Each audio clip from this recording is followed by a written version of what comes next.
Now, before I go to my panel, I'm going to go to this chap. He's called Dan Morgan, and he's a spokesperson for Voice of Wales, who have been keeping us bang up to date with all of this. And thank you very much. It's great to have you on the show. So just talk me through exactly what's been going on there, because you guys decided to, well, some of you anyway, kind of storm into this hotel and have a bit of a party. Yeah, so I remember last time we spoke, I said that it was reaching boiling point, and within days it did boiled over. It's got to the point now where people, they're not getting the support from the local authorities, their MPs, their politicians and the police.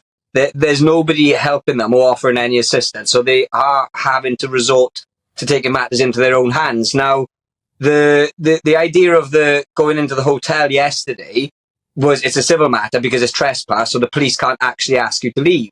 The security staff didn't ask them to leave, so they stayed, and then the security staff decided to leave.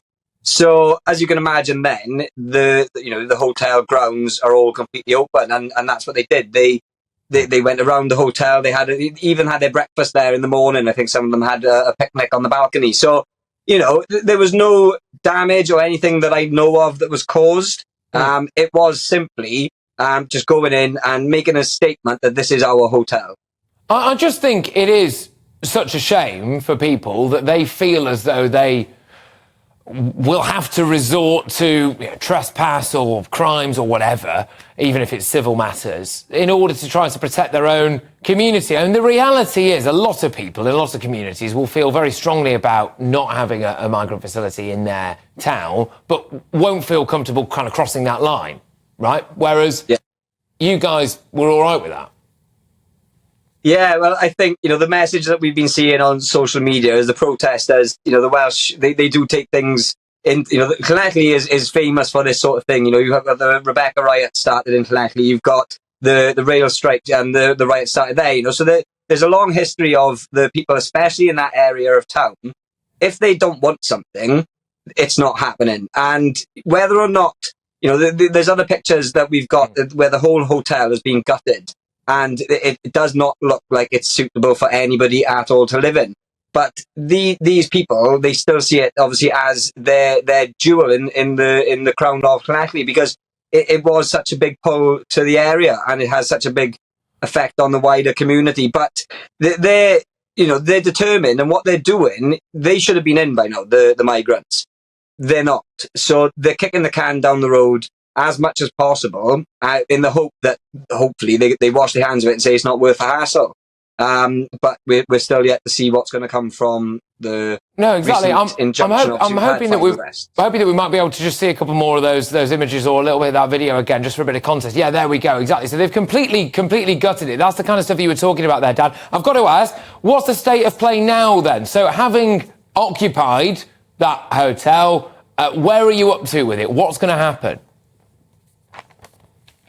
Well, a new security firm came in, and the new security firm was the usual sort of firm that you see at these hotels. They are all foreign nationals. Now, the ones that went into Stradey were British, and we knew that was just to sort of secure the property, make sure everything was okay, and then move on, and the other guys would move in. So that was no shock, but I believe it was probably a bit sooner than intended. Now, people are still kind of sussing out the new security. They seem to be getting on okay at the moment, but there are still, the problems that are always going to be there, that these people are going to facilitate allowing these migrants into the community. Okay, look, Dan, thank you very, very much. Great to have you on the show. I appreciate you making the time for us, as you do so regularly here. Dan Morgan there, a spokesman for the Voice of Wales. I wanted to highlight that because obviously that is quite an extreme example of communities out there pushing back on all of this. But in light of the red alert days that we've got in the next weeks, and we know what's going to happen, don't we, with huge levels of channel migrants coming across, they're going to have to be put somewhere. I just wonder if we're going to see a bit more of that. And it opens up a question, doesn't it? I mean, is that justified? Is that morally right? Would you go to those lengths? Would you criminalise yourself in order to try to, in your view anyway, protect your local area? I'm joined now by my panel of broadcaster, former BBC journalist Michael Crick, and tabloid journalist, broadcaster as well, Mike Parry. Both of you, thank you very, very much. It's hard to introduce you both because you're both called Michael. But Crick, I'll go for you first. What do you make? Are you concerned that we're going to end up seeing more civil disobedience, trespassing it's not necessarily in this case, but in some others, potentially criminal damage, etc., as people resist migrant hotels? I'm very concerned. I think, and the situation could get a lot uglier than that. If the migrants had been housed in the hotel and the hotel had been stormed by protesters, and you could have seen a battle going on, violence, worse. And I mean, just going back to basics, the numbers coming across the channel have gone down a bit, and it looks like the Albanians have been deterred. But let's face it, no party has a workable solution to this. And the country is going to have to cope with it. And the best way the country can cope with it is by spreading out the responsibility throughout these isles as much as we can.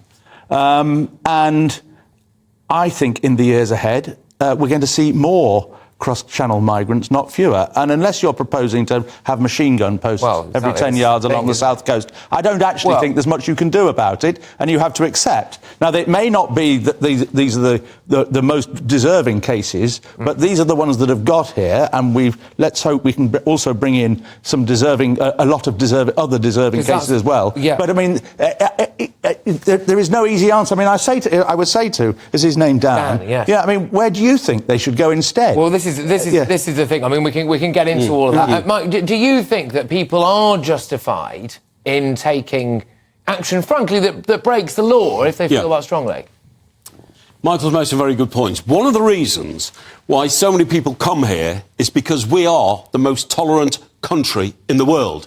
And therefore, they know when they get here, these sort of situations are least likely to happen here than they would in other European countries, like France. We know there's a huge immigration problem in France, and there are battles on the streets many nights, most nights, in those communities around Paris where local people protest and rise up. They happen so often now they don't even get reported in the English newspapers. But the point I'd make is we are so tolerant because we're the fairest country in the world. I don't want to sound brutal in the sense that, as Michael said, you hold up pikes and stop them coming abroad. But we've got to make this country less attractive for people to come to. Now, I'm not saying that means you've got to have people roaming the streets, threatening people who come here as immigrants. I'm saying that the economic structure of the country has got to be changed so that when they come here, they don't get as good a deal as they get now. Only this week in the newspapers, you've seen people trying to seek asylum here, holding up placards saying, "We deserve a home." Well, so do the homeless people in this country. The balance has gone. All right, look, both of you, thank you very much. We're off to a flyer. We could have done an entire show on this, and in many ways I wish that we did, actually, but we've got a load more to get through, so thank you very much. I'll be seeing you both very shortly. And don't forget to let me know what you think, mailmog@gbnews.com.